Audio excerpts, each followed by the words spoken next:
It's really hot in here, so let me directly get to the point. Think.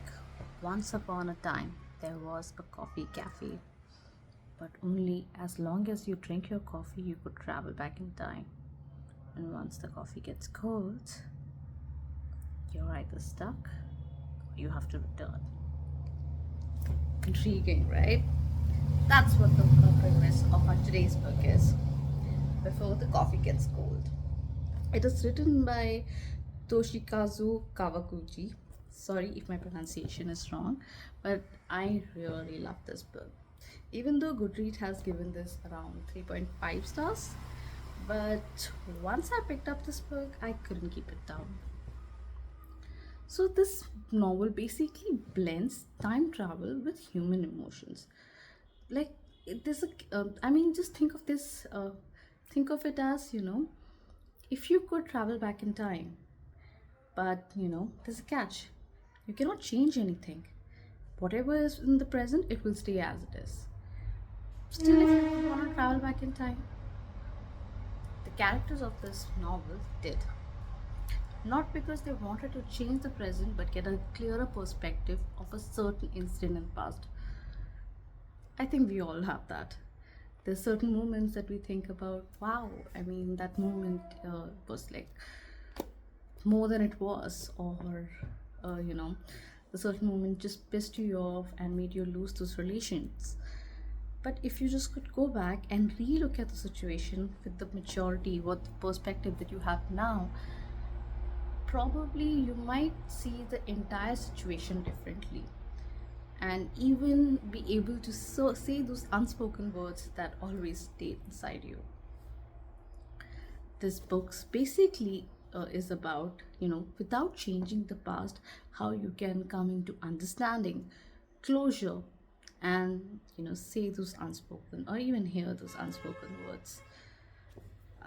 This is one of the reason I really love this book. But when you travel back in time, there's certain, rules that you have to follow. As per the book, you can't change the present, which we already talked about. You can't leave the cafe. So anyone you want to meet must have visited the cafe. You have to return before your coffee gets cold.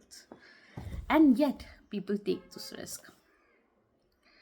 One of the very once for like the first story itself was about a girl who broke up with her boyfriend in the cafe over a matter like he wanted to move to US and she wanted to stay back, and she didn't tell him anything, he didn't say anything. And after a few months or something, she realized she wanted to just revisit that moment and understand what he wanted to say or what she could have said, or she make so that situation would change. Knowing the situation cannot change, she still visited and understood that her boyfriend just wanted her to wait for 3 years and then he would return. Beautiful, right?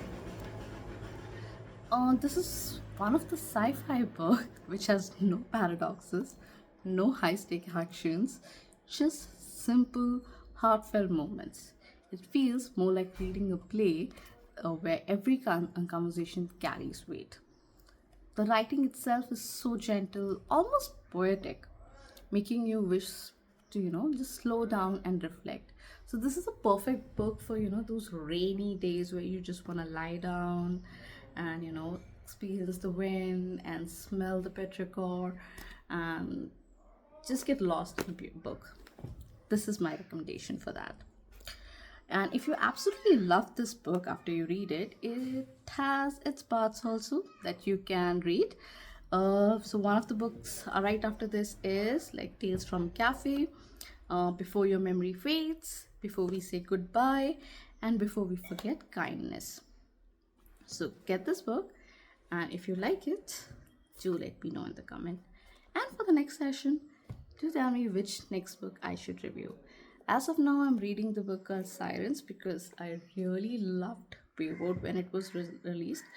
Wayward is by Emilia Hart, and it was one of the best book, and probably I'll review it in the next session. And then her latest novel, The Sirens. Any other book you think I should review in this session? please comment below. Thank you. And come back for once upon a time.